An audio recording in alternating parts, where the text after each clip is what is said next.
Hey everybody, welcome to episode 4 of the Leven Podcast. I'm your host Leven. Today's a very exciting day. We got a chance to speak to Ballatw. A lot of you guys obviously know Bala for the work that he does in the competitive scene. He's obviously an analyst and a caster for Epic. We've seen him throughout the World Cup qualifiers a whole bunch, and before that. It's an honor to be able to get the chance to speak to him, and I thank you guys, actually, all the support you guys have been showing. It's what the reason I'm able to do this. Obviously, if you enjoy this podcast, please share the podcast. Please show some support so we can get some more amazing guests that you guys would like to see on the show. We got a chance to speak to Bala about how he got here, how he got to where he's in the scene, what it's like working with Epic, as well as just ways in which we can improve the Fortnite competitive scene from a viewing standpoint and just in general as a whole. So I hope you guys enjoy it. Here's Bala. How you doing, man? I'm doing fantastic, dude. Fantastic. I'm just kind of taking a little bit of a breather after Pro-Am and leading into week 10 duo. So just doing a couple of my own things, but out in LA, not at home. So can't do the normal stuff that I do. So it's kind of a little relaxing period. When are you going to be back? I'll be back on Saturday. Oh, okay. Um, yeah, LA is a nice place. That's one of the places I wanna go out to at one point in my life at least. There's so much to do, so it's like never a dull moment in LA. A lot of the listeners today are obviously gonna be aware that you cast, you analyze, you do a lot of stuff right now in Fortnite competitive scene, but I don't think a lot of people know about you as a player. So just to kind of start off, I just want to talk about where I first started to see you. Um, Yeah. for the people who grinded back in FMPL days, grinded up the ladders that way, I remember seeing you in the FMPL like channel, like whenever like I remember they used to have the nights where like they couldn't even actually hold the snipes properly because there's too many people in the lobby and it'd lag out Yeah. and like they do the countdown and it's like free what and you can't even hear it. It was like those were the days. What was it like for you grinding through FMPL? Tell me about that. Yeah, man, that seems like lifetimes ago. It's crazy how long ago that was. But honestly, that felt like some of my favorite Fortnite competitive moments. Just because it was, it's community based. There was actually a league structure. Sure, we were playing snipe games, but those moments of improvement, like it really felt like I was improving every single day because I was working so hard at it. Yeah. It was good. It was really good. And we ended up, so we started, well, I started in step one, actually. So I don't know if you knew what Yeah, step I one remember was, but step one. that was the league before FMPL, and that was how you got to Procord. Yeah. Back then, it was the step one squad league. So I didn't actually play the squad league, but they did release a solos and duos league. So I started playing the step one duos. That was my first introduction to any actual organized Fortnite. And I got my ass handed to me. I was playing with one of my old Counter-Strike teammates, and I just got destroyed Yeah. because we didn't understand like at all. I've been scrimming at that point. I've been solo scrimming, so it wasn't too crazy for me, but it was definitely jarring for some people who'd never even looked at a scrim before, which was what my Counter-Strike teammate had been. So, anyways, moving to that, we get destroyed. I play the solo league, and the solo league goes really well, but I need to take a break in between because I went to Japan for work. Yeah. So come back from that, I start playing really well. I start actually becoming somebody who could maybe do something in competitive Fortnite, at least in the open leagues. And then FMPL comes around, and I decide, hey, I need to find a duo because these games are actually relevant to my schedule. Like I was working full time at that point, and I didn't want to waste my weekends or my Fridays, and all the games were within the week, so it was awesome. Yeah. So found a teammate, Bumpa, because he made educational content just like I did, and I was like, hey, you're really good, so we should play together. He was like, I don't really want to play competitive. I already have a partner. I was like, you should just play with me. And then he was like, okay. We started playing with each other in open league, and we got our asses handed to us. But it was fun still. It was fun, and we were figuring it out. And every time we would lose in early game, like it really was we would die in early game. The next day we would figure out how to get out of early game. The next day we would like figure out how to get through mid game and not get killed. And then finally we were making end games after the first week. And at end game we just had no idea what to do, right? Yeah. And then finally we figure that out the next week and we start getting to like top 4. And at that point, top 4 didn't mean anything. You didn't get any points for that. It was only top 3, top 2, and top 1. Yeah. And so we get there and we just couldn't push ourselves over that hump. And then we realized it was in the midst of the heal-off meta. So we realized, oh, we need to carry a bunch of medkits and try to go for heal-offs. Yeah. And we need to make sure we get a campfire so we could use multiple medkits and all that sort of stuff. So that was fun. We got our first win.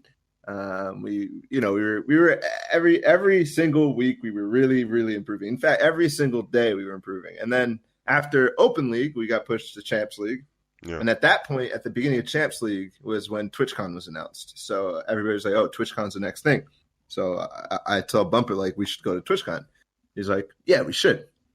So at the beginning of FMPL Champs, there's still no information about what TwitchCon actually is. Yeah, I remember our goal that entire season was just to prepare for TwitchCon. We didn't care about winning. We didn't care about being at the top of the leaderboard. We just wanted to prepare for TwitchCon.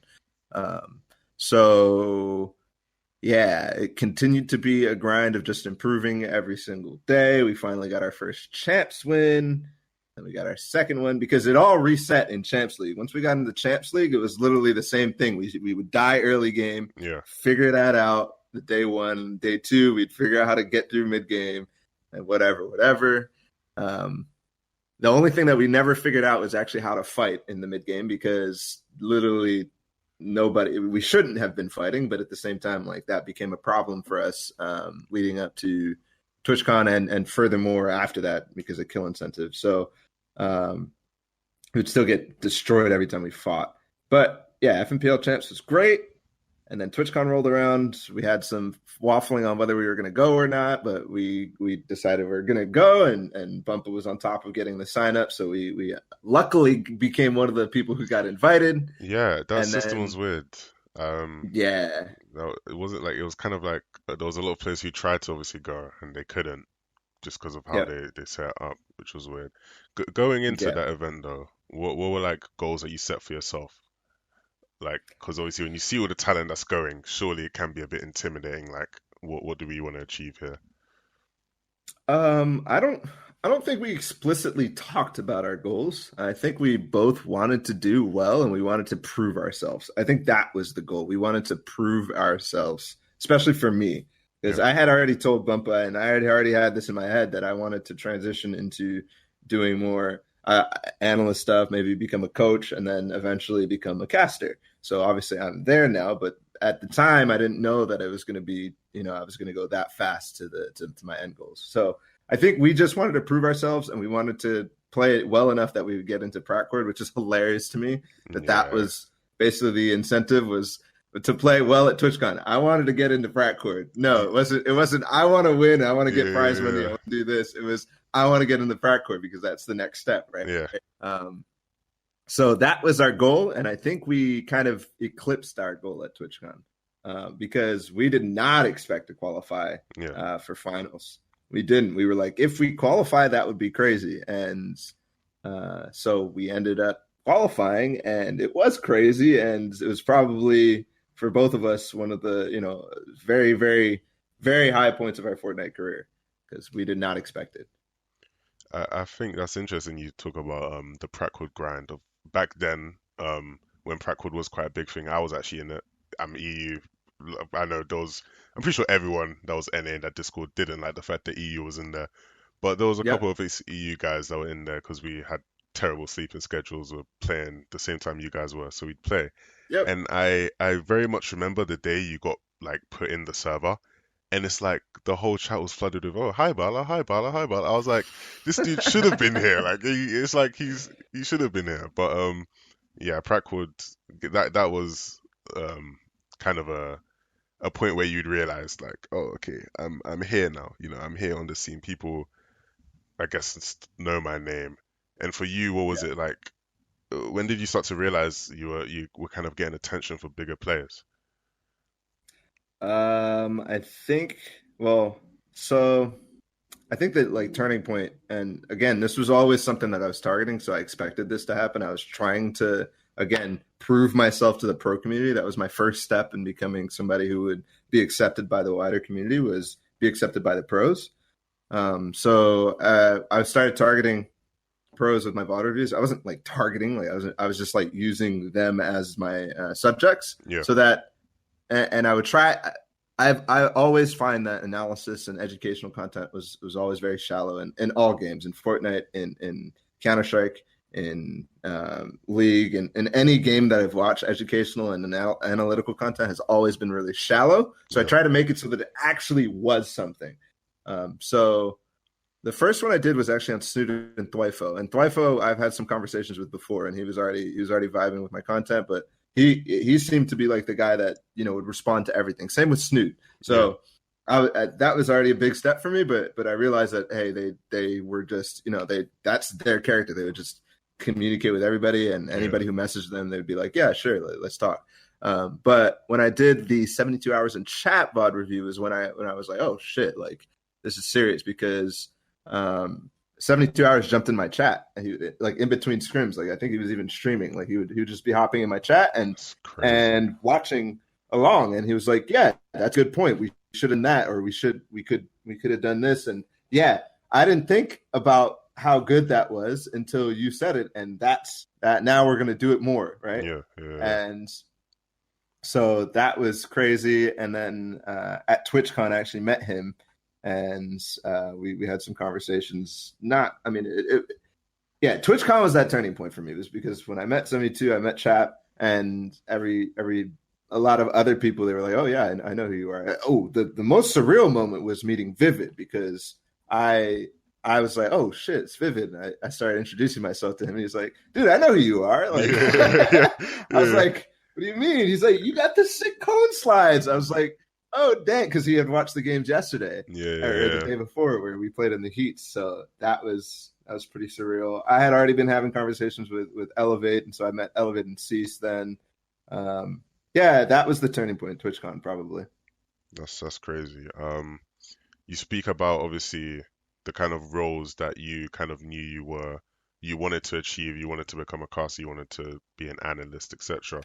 When looking at like the infrastructure of compared to Fortnite, like what roles do you think still are empty or need to be filled up more? I think everything, actually. Fair I enough. mean, like I think there's still a huge casting gap. Yeah. I don't think we have found the recipe for what makes a good competitive Fortnite caster yet. I'm searching for it, Yeah, it's but hard. I don't think we've found that. Yeah. Analysis, like really, there's how many people can you count that are doing analysis? I can count maybe 4, Bro, right? don't put me on the spot. Yeah, Okay. right. Like Yeah. Monster Deface, Shio Wager, Destiny Jesus, myself. Yeah. That's all I can think of. There's some smaller form analysis, but like more about the game, which is cool. So that's another gap, like analysis about the game, Yeah. which is Mula Please, obviously Speedy Gonzalez, and what's the other guy's name? Parallel Ando have been kind of doing a few of that stuff, but Yeah. still, this is a game where millions of players play. So like Yeah. three people is a gap.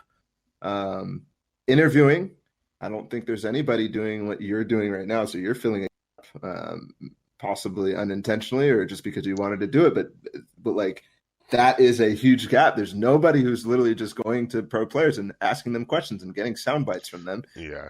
That was one thing I noticed because I pay attention to basketball a lot, and NBA I play basketball, and this is something that's a big thing there. It's a very saturated market. Like if you were to start a podcast right now to do with talking to professional basketball players, it'd be pretty hard, you know? And Yep. it's something that in Fortnite with, such a big market, how Yep. it was puzzling to me. It's like I know Monster Deface has a podcast with somebody. I'm sorry, I can't remember the name now. But they Yeah. have a Too loud. podcast. It's Yeah, the yeah, yeah, Fortnite Too Loud. podcast. Yeah. And other than that, I don't think I really know of any podcast or any kind of interview, kind of content going on in the pro scene right now. There's so many gaps. There's gaps in heck observing, right? That's a big Yeah. topic. Right? there's no competitive player or competitive focused person who's doing observing besides the people who work the shows.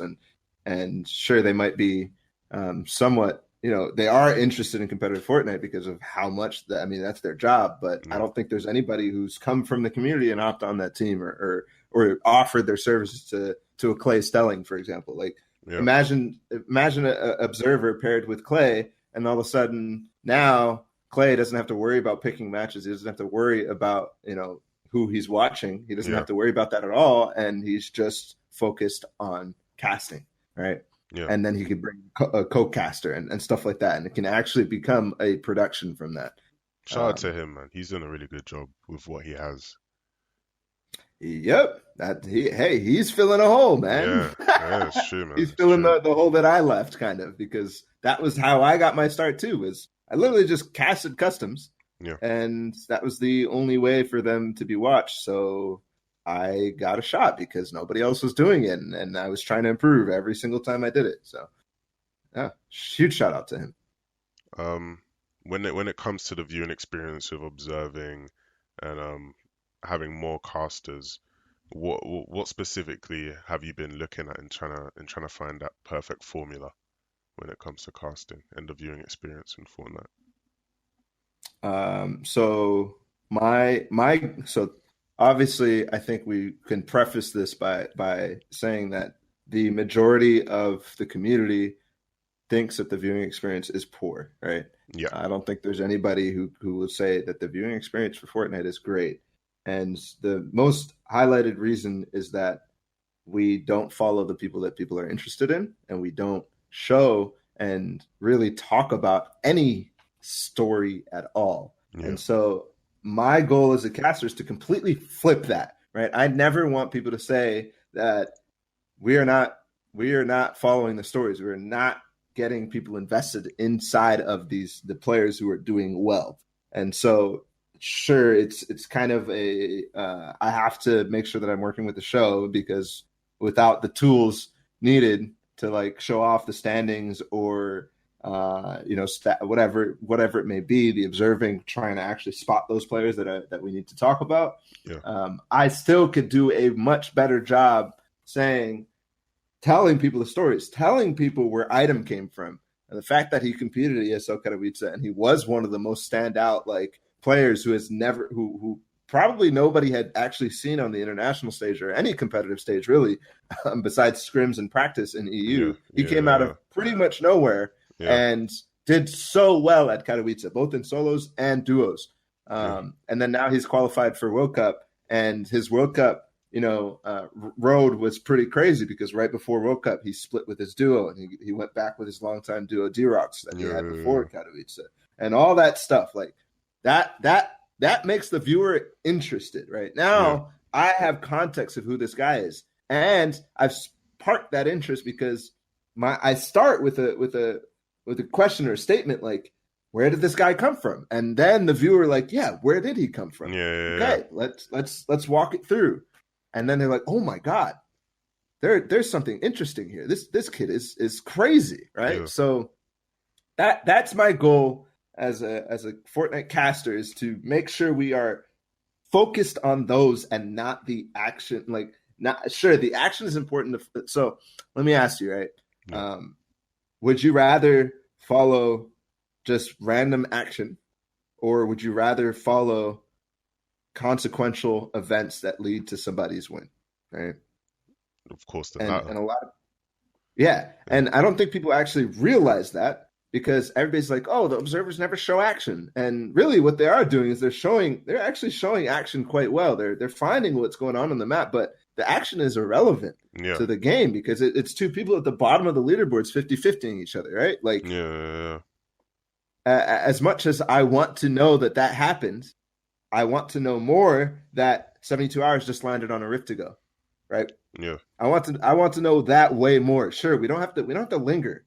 We don't have to stay on him. We don't have to follow him mining and whatever, but I want to know that he had a Rift to go. Yeah. I want to know that Tfue got the block uncontested. I want to know that Bizzle again got Dusty Divot uncontested. I want to know that Mitro and Marvel are splitting loot late with Zayt and Saf and they're not actually fighting.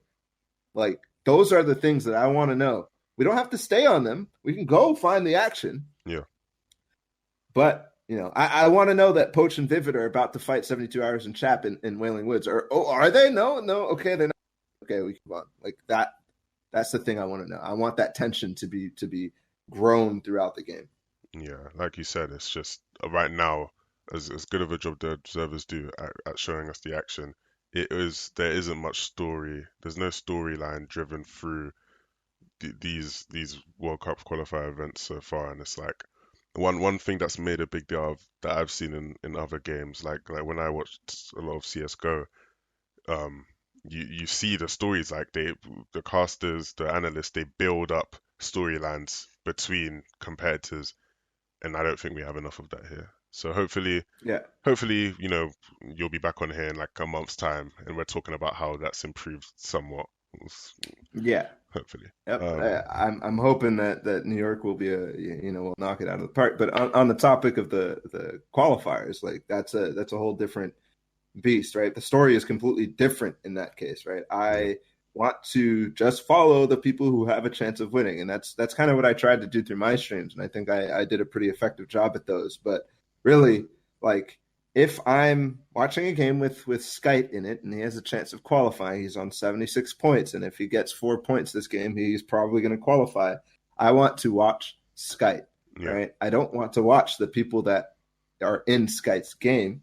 I want to watch Skite, no matter if he's shooting at anybody or what, or if he's in a baller. I don't care. I want to watch Skite because he's the only person that I'm actually invested in that game. And if he dies, okay, now we can just leave. I don't care about anything else in this game, right? That's yeah. my biggest suggestion for improvement is let's watch the people that we are invested in. You obviously do work with Epic. You've done a lot of work at these qualifier events. We've seen you on the Twitch streams, etc. Have you had the chance to like communicate these things with them? And do you know their stance on these things?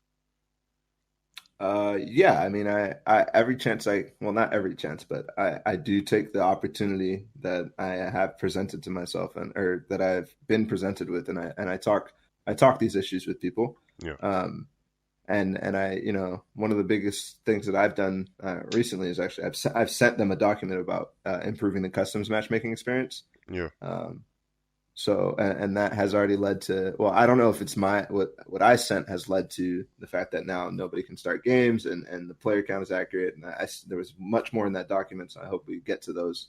But yeah, I do that. Talking about the viewing experience. That is my job, right? I yeah, am actually a consultant for Epic on that topic. But whenever whenever we're talking about the show or anything like that, I do bring that up. Whether some of the actually spectating interface stuff has been a direct result of some of the casters talking with the people who are in charge of that. But as far as the overall observing strategy, I've talked a little bit about it with the lead observer, and I hope I can talk a little bit more about it as well. But we do have to realize that there are separate goals at stake. Epic has different stakes than I do as a avid watcher of competitive Fortnite, right? They yeah, have marketing, everything. Again, it's all a big marketing event, right? It is literally to try to promote their game. So there are certain things that they need to do, or they feel that they need to do to make those goals a reality, right? So yeah, they need to show action. They need to show new items. They need to show people that are going to push their game and promote their game at a level, right? So different stakes a little bit, which I think is an issue, and I don't really know exactly some of the goals that they have. So yeah, but I have never actually been asked. I mean, besides like the spectating and how the show is going, right? That yeah, obviously yeah. I've been asked about that, but I've never been asked like, oh, what can we do to improve the customs interface or infrastructure, right? No, that's never been a thing. I'm not sure if you've discussed this or explained this to people, but how did you end up working with Epic? How did you get on the team? So I was doing all the casting that I had talked about previously, like the customs, whatever. I was Yeah, doing VOD reviews, I was doing analysis, and I had started doing all that stuff because I knew that my goal was I want to be on an analyst desk. That was my goal. I yeah. want to cast or be on an analyst desk. Um, and obviously, an analyst desk doesn't really exist in Fortnite right now, but Oh, well, we're that working was my towards goal. it. So Yeah, literally, what's that? Sorry. I said we're working towards it. Hopefully soon. Possibly, possibly. I don't know if that fits the feel that they're kind of going for. So, Yeah, but regardless, yeah, all my content was focused to get to that goal. And so um eventually I saw like I was like World Cup is coming next year. Like I know it hasn't been announced yet. So this yeah, was like a conversation I had with my wife in November, December. I was like, World Cup is coming. There's an opportunity here. I know there's a gap. I want to try to fill it. So I'm gonna quit my job. I'm gonna do that in January because World Cup is coming after that, yeah, and I'm gonna just go for it. I'm gonna go for it. I think I can do this. And if I don't do it right away, then maybe after World Cup I'll be able to do it because I know there's gonna be opportunities after that. yeah, So I went for it. And so I went full time, and then the week after that, I DM Sundown. I was like, "Hey, I'm officially throwing my hat in as a name that that should be that I want to be considered for any casting or anything you guys need on the show." I said anything at all, like yeah, analysis, casting, interviewing. I'll do observing. Like I'll do anything. I yeah, will literally volunteer my time to do any of that stuff. And so I was like, yeah, sure. And then the week after that, he was like, hey, you're gonna receive a call from the producer, and from there it was history. So, um, um, that's and I had already met Sundown at TwitchCon. It wasn't yeah, yeah, a yeah, crazy introduction, but I met him, and he started because I had met him, and because he now knew my name because I played well at TwitchCon. I'm sure he had already kind of watched my content before, but now he has a face to the name. yeah, Um, and throughout all the December and period, he was starting to he was actually interacting with my content. Like I know he was very excited about the kill incentive video, some of the Mitro VOD reviews that I did. He actually like retweeted and stuff like that. So I knew that he was the guy that I could go to, and he pushed it. And so it's all thanks to Sundown. I can't thank that guy enough. It's crazy yeah. where I've gone from just one DM with somebody. That's insane. A lot of people are obviously grateful for the work he's done. He puts, a lot of effort into this, and it's it's it's, Yeah, it's rewarding when you put so much effort into like a big community like this, and you see you reap the effects of it, and you see how you've impacted so many people's lives. I think it's always a positive thing.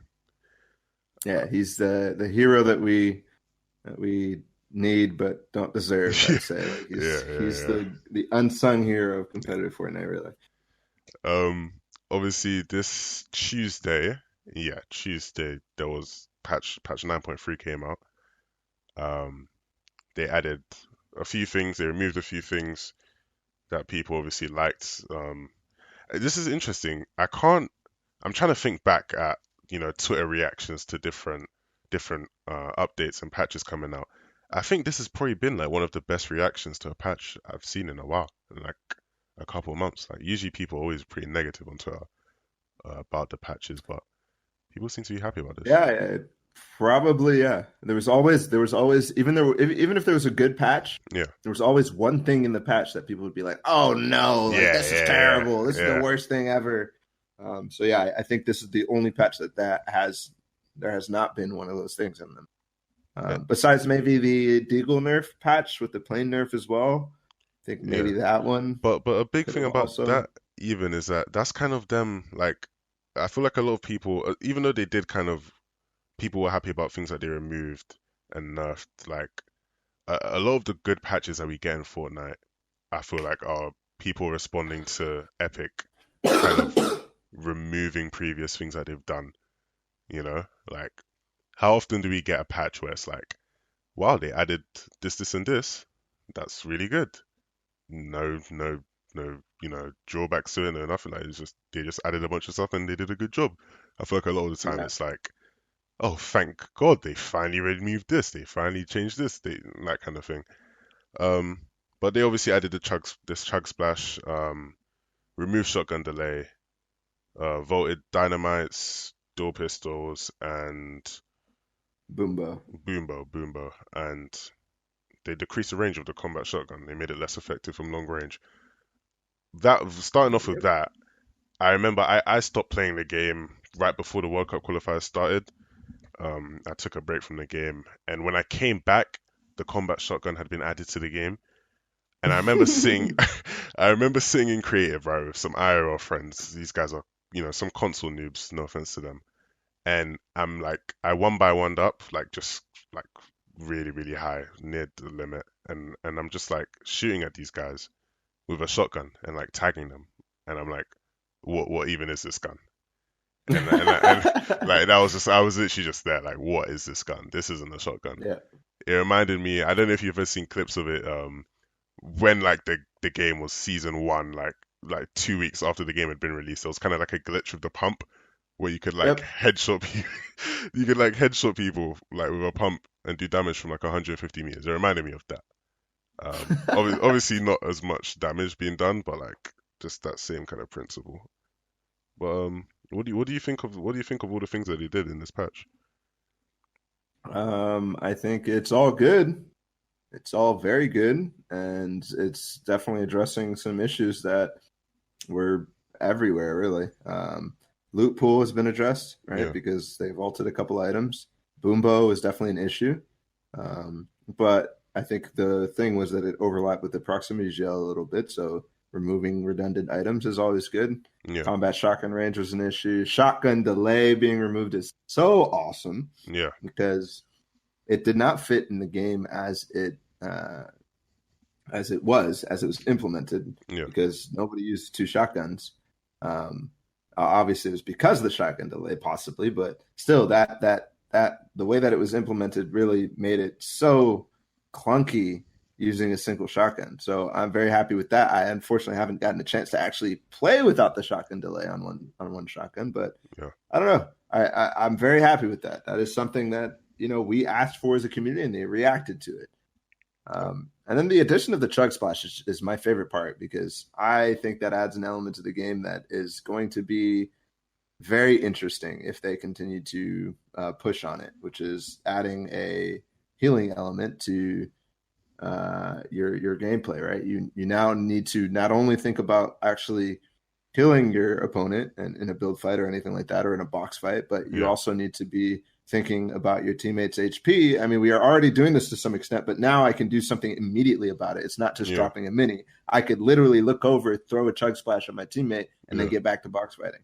Like that is such a cool concept to me yeah, that no other game has done. Again, right? We're talking about Fortnite, right? There's no game that has done building like they have. yeah, No game ever. And everybody who attacks, healing in a game usually makes it a class-based thing where one person can do it and they are doing it for everybody else. I've never seen a game where that has been a role that you get based on an item where everybody can do it. So it's like such an interesting concept to me. And I can't wait till we get to trios and squads with somebody just carrying chug splashes yeah. That's gonna and be being sick.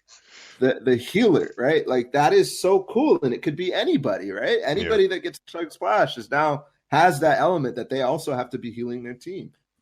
I think that is such a cool concept, and it's so innovative that I am surprised that no other game has done it yet. Well, as far as I know, I'm and sure a lot of the OG Minecraft players in our community will tell you that HCF had had some yeah, HCF there you Minecraft go. had like a splash potion that you could use to kind of heal yourself in battle, and it would also heal your enemy, but it's a similar concept. So Well, maybe the Minecraft resurgence has hit epic and playing HCF now and realizing, hey, this is really cool. Let's do this. But yeah, regardless, hey, I'm happy.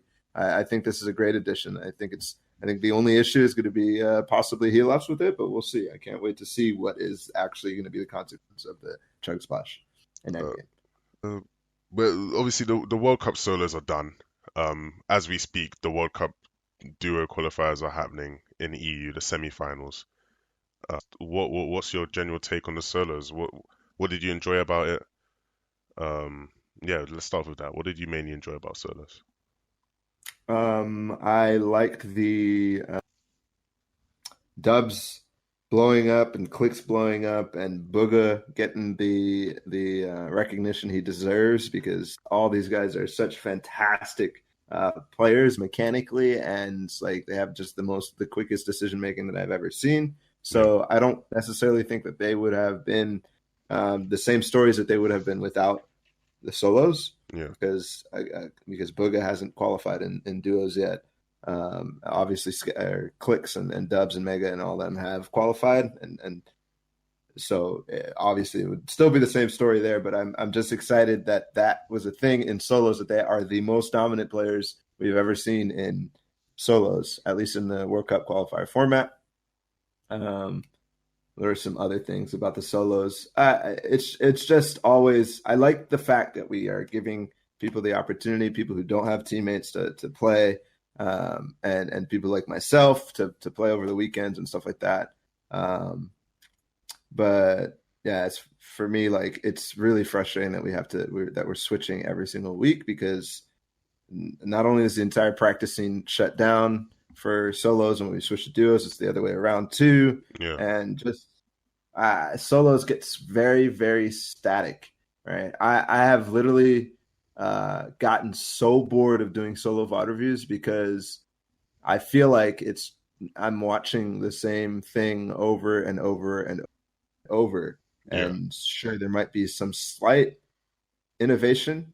But once we figured out the formula for the meta, it feels like that is what we're going to watch over and over. So in solos, it's, you know, loot well enough that you get what you need. And if you don't get what you need, fight early game, fight early mid game, right? And then after that, don't fight, get center zone, sit in your cone. Okay. Zone start moving, get way ahead of the zone, box up.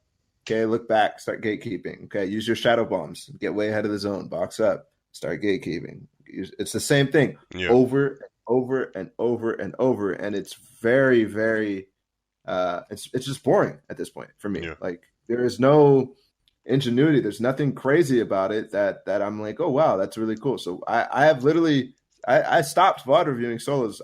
When I did week 7 VOD reviews, I literally just did early game because I was just so not interested in watching a whole game of solo. yeah. Um, Do you have you thought of any kind of ideas on how to revolutionize them, how to bring interest back to solos? no, I think I've just been kind of pushing. Yeah, That's kind of my. I love duos. yeah, I love duos. Duos has never been boring for me, and it doesn't. I don't think that it's ever going to be boring because whenever I watch a VOD review on that, whenever I watch Nikoff and Airwax, there's always something crazy new or crazy that they're doing about their game that is novel or dynamic, right? That it's not always going to happen this way. Because there's so many more interesting elements that come in, right? There's now tactics. There's now positioning between two players, or really, it's positioning between four players, right? Because it's a 2v2, or even two extra players, yeah, right? There is that factor that is just so cool, right? Now it's really like another team based game like Counter Strike or anything like that. Because Counter Strike, sure, if it was a 1v1 in Counter Strike, nobody would be interested at all ever because it would just go the same way every single time, or not yeah, the same way, but it would be the same formula, right? We're trying yeah, to do the same thing. yeah, It's like watching checkers, right? yeah, Like a yeah, solved game. Um, it's not that interesting, but as soon as you add 5 players to the map, now I will never ever get boring of watching Counter Strike. I will yeah, never get bored of that ever. I've been watching it for over 15 years, and I will never get bored of it. yeah. 100% true. I think that's why a lot of people are interested at the prospect of them, making trios more competitive, Yep. hopefully improving things to the server. I don't know if you watched the video where I talked to Zach Kibus about the World Cup qualifier format, but obviously I think a lot of the problems that they initially had with not doing squads were due to server problems Yep. and not being able to handle it. So hopefully after World Cup we kind of see that change because I think once you open up the game to duos and squads, I think it just it would be amazing for the scene, for the comp scene. It'd be amazing. Yeah. Um, Just thinking about it from the viewing experience, right? yeah, It's not 100 stories or it's not 50 stories, it's now 25, Yeah. right? There's Yeah. now 25 teams that we're trying to follow. Like that is so much easier, Yeah. so much easier. That's yeah, it's 100% true. I think I tried to do kind of what you were talking about earlier with the cast, and I tried to do that, and it's like it's too much to follow, you know? And when you try and make it story based and try and follow certain storylines, you're always going to be missing something else, you know? And Yeah. whereas obviously with the squads, you can manage that a lot easier. Um, Yeah, I totally. I'm not saying that following 100 stories and 50 stories is not manageable and not viewable because I think it's doable. And I always say this is the fact that like so at Secret, I think we did a really good job at following the action yeah, and following the most important stories, which was Saf and Ronaldo and Bizzle in solos. Right, yeah, we followed those stories quite well. Okay, but we didn't follow any of the other stories. Which was like, for example, Saf almost freaking beating Bizzle in his clutch in the final game. He yeah, almost actually overtook him, right? Or he actually almost held it. And then, so Secret was really good at those most important stories and the action, okay? But we didn't follow much story besides the most important. At ESL, I feel like we did a fantastic job at telling so many different stories, yeah, right? We told Zayton's staff story really well. We told Zexor and Vinny's story really well. We talked about we even told the Aim Hero Fax Fox duel with Zexor and Vinny, yeah, which yeah, was yeah, probably still to this date one of the most memorable storylines in Fortnite history 100%. at this point. Yeah, Right? We talked about Bizzle. what else? You guys talked about Bizzle. Bizzle, That was a tournament where yep, he Bizzle Demo. became the leading Oh, leader in prize winnings.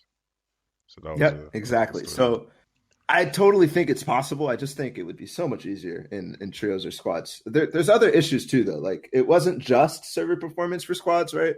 It was the fact that squads got really, really, really turtly just because of the virtue that we all had the max mat cap. Oh So yeah, I yeah, think there needs to be some changes because I still don't see any possible scenario where a squad would fight another squad in the early game or mid game for any reason other than like just because I wanted to fight, right? yeah. It's not yeah, it's not Because rewarding enough.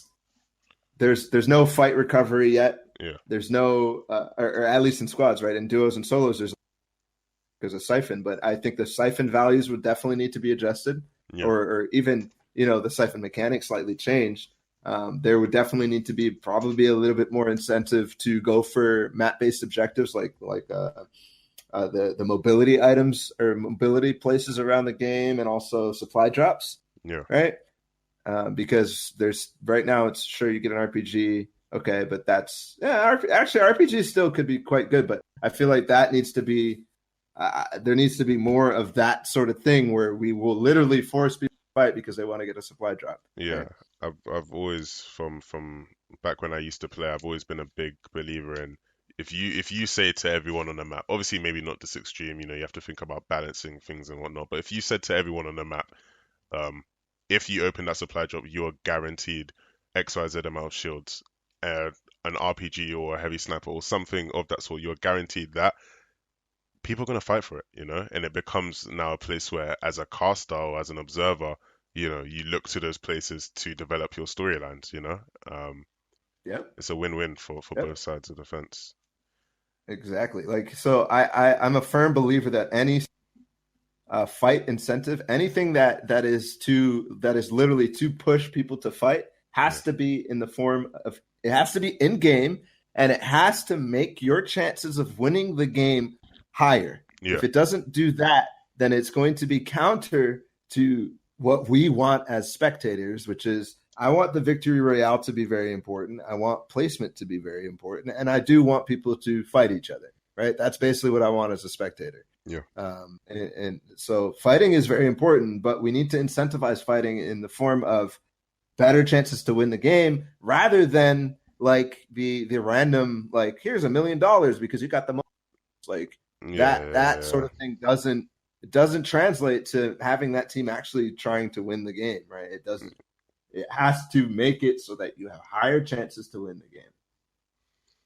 Um, I obviously kind of I sent this to you, and I wonder if you've kind of come up with a list. I wanted to talk about based on the solo World Cup qualifiers so far, not including duos, because I think once you do with duos, I think it's a lot easier to kind of come up with a list. But just based on solos, who would you say are the five biggest winners of the solo World Cup?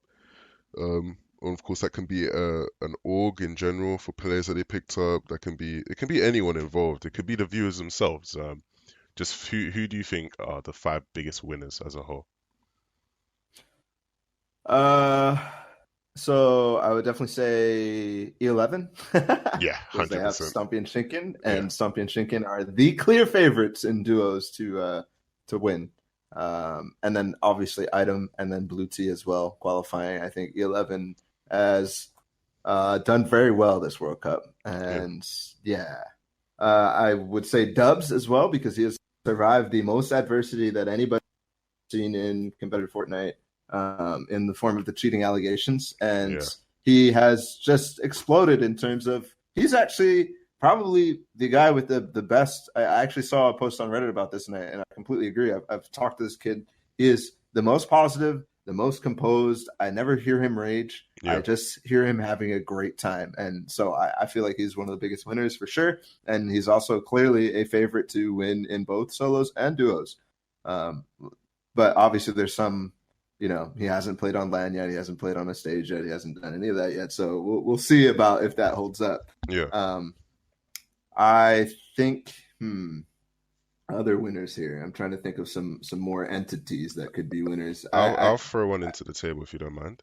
Um, Yeah, go for it. for me, I would say Tfue when he qualified for solos, because Oh yes, at that 100%. at that time, obviously, there was a lot of conversations about, quote unquote, him being overrated, etc. With the open qualifier system, now that he's not being invited to these events, will he be able to get to the World Cup finals? And obviously, he did it, and then in the fashion that he did it, I think he he Yeah, benefited a lot from this. yeah. He's the only person who's really qualified while people really had eyes on him, right? Where Yeah, people caught his story beforehand, and that means that he won. He won in a big fashion, yeah, like crazy. Actually, his growth because of World Cup has been absolutely insane, right? He's now the biggest Twitch streamer with hands down yeah, because of World Cup. I mean, he was already on that path before, but now it is solidified. He is the biggest Twitch streamer yeah, without a doubt. Um, yeah, and he silenced all the haters. Like I was one of those guys who's like, you're not qualifying. There's no way you're qualifying. You just have not been playing enough competitive Fortnite. yeah, And he just turned it on while he was sick. Like one of the coolest things I think we've seen in World Cup so far. Um, let's see. I think we as the casting team has kind of won a little bit because so much chance to practice and become the best that we can be. yeah, I think this has been the best format for practicing casting and practicing the show kind of stuff. And I know it's not for that. It is not for that at all because we're trying to make a good show, but it has given me the opportunity to grow into a caster that I'm very happy with where I'm at right now. And I still have a lot of things that I want to work on, but right now I think I sound really, really good. So I'm excited about that. And then I think it was a so a lot of people are gonna say like I think it was a win for Epic what they did here, and this is just qualifiers overall, not just solos. But I yeah, think that they're I think they proved that open competition is possible, yeah, right? I don't necessarily think that it's gone the step all the way where it is good yet, but I think open competition is possible. I think they need to add clearly a few more tiers to the pop-up style matchmaking system where everybody's competing for the most points on the leaderboard and not necessarily playing against the same people. There needs to be a few more tiers, like right instead of top 3,000, bring it down to top 500 or top 1,000, top 1,005. Like keep chunking that down yeah, day after day, right? And then move it into actual customs, right? A group stage. Get 500 people in, run an online group stage, right? yeah. Do That's the same something. thing like yeah, That's something Zacubus and I discussed. Like a lot when speaking to a lot of players, getting feedback from a lot of the pro players. A lot of them said that they liked Winter Royale for the fact that one obviously the grind you had to get through to actually to get the points to qualify, and on top of that, the fact that you then got put into customs, competing against all those other players who you just had to grind against, was very rewarding in itself and competitive. Yeah, and customs is 100% watchable. Like it Yeah, is, there's no challenges at all. But we can use the live spectating tool and watch it, and it's great. And yeah, so I think there needs to be some work, but I also think that they have the right path, right? They want to make that fully automated, right? They want to yeah, make the tiering fully automated to the fact that they can get to 100 people and run a custom game automatically, like just queue into it. And I think that's awesome. So I think all the tools that they have built up has been a great success. yeah, There's clearly improvements, right, in the form of the leaderboard. The leaderboard, you need to add a search bar, all sorts of things. It needs to be less buggy, but it's very, very good, and it's going to continue working. And there's just a few more improvements, and it'll be really workable. It'll be a open competition that I'm happy to play in and happy to follow. Right? yeah, 100%. Um, going into obviously the last week of duos, and like I said earlier, it's happening as we speak. Who hasn't qualified yet? Who we could kind of expect to maybe qualify this weekend? That I expect to qualify. Yeah, So, like, kind of my predictions. yeah, Skyt and Vato in EU, and that's like the only really, really firm really expect to qualify, because EU for the most part has had everybody that I would expect to qualify already. And right now it's mostly people who are on the edge that I was always like, they could probably qualify, but I'm not sure. And then obviously there's been a lot of actually people that I haven't really heard of much in the EU scene qualify. yeah. That's also just the virtue of them having more slots. So yeah, the only team I really, really expect is Kite and Vato from EU. Okay. From NA East, there's so many teams that are still like that. I'm like, wow, these guys haven't qualified, right? Like Yeah, that. There are so many, right? There's Bizzle and Demo. I never really expected them to qualify, but they have,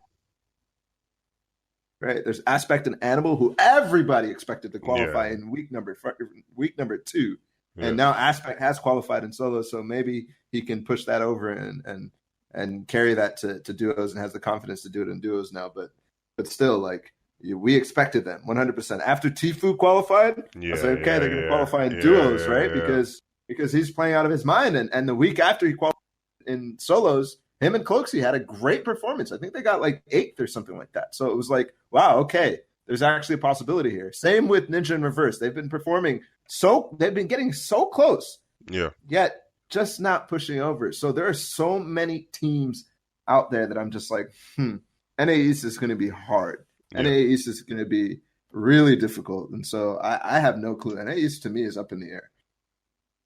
It'll be interesting to see how things unfold. Yeah. You know, uh, going back to you, focusing on you. What after the World Cup qualifiers are done, in the weeks leading up to World Cup, the actual final, what's your schedule going to be like? I'm going to stream a lot. I'm going to do VOD reviews, bunch of videos, like analytical videos that I normally do, like the short form stuff. Yeah, I'm going to yeah, be practicing casting as much as possible. And I think one of my goals over this break is to really bring practice to another level. So I've been working on some third-party tools like bots, Discord bots, and replay parsers and stuff like that, so that we can actually have good practice with leaderboards and all sorts of stuff with the custom system, yeah. without leaks and that sort of thing. So I hope that I can get that up and running in the time period between World Cup, because I feel like practice is going to die very significantly, very fast, and I feel like that's a travesty for everybody practicing for World Cup, Yeah, or who even just wants to play competitive Fortnite in general. And then I'm going to be trying to push a bunch of different content ideas that I have because I'm going to have a lot of time to do so. So like I want to do like a thing with Ball's predictions. Like who does he Yeah, think is going to win the yeah, World Cup? Let's yeah, let's look at this story. Who's going to win the Loot Lake fight? Who's going to win the Tilted fight? Who's going to win the yeah, Paradise Palms fight? I think that's like some really cool content ideas that I'm going to try to push, as well as like just some general stuff where I'll talk about like the meta or the new item that they added or whatever. But for me, it's all preparation up to World Cup. That's my most important focus is my casting ability, my analytical ability, and making sure that we have one of the best shows in New York of all time, because I really think we need a huge success there yeah, for competitive Fortnite to really carry it through. I don't want people to look at New York and be like, oh, this is a joke. Right? I don't want yeah. that perception to be a thing anymore. Well, bro, I wish you the best of luck in everything that you do in the next couple of weeks. I'm sure the viewers would love to see you back here soon to discuss whatever it is that is relevant to discuss at the time. Yeah, man. Thank you for having me. I enjoyed myself. I had fun. Definitely be willing to come back and talk about whatever the hell we want to talk about. I like it. I like these sort of formats, and I'm happy that somebody's putting the time and effort to do it, because we need people to do it. There's only a few, so Yeah, yeah. just keep improving, man. And I think people are going to be really interested in this style of podcast, right? Thank you guys very much for listening. I very much enjoyed talking to Bala. I'm sure you guys did as well if you've reached this point in the video. Be sure to follow me on Twitter at Leven2K. Be sure to follow Bala on Twitter at BalaTW. Thank you guys for listening. We'll be back very soon.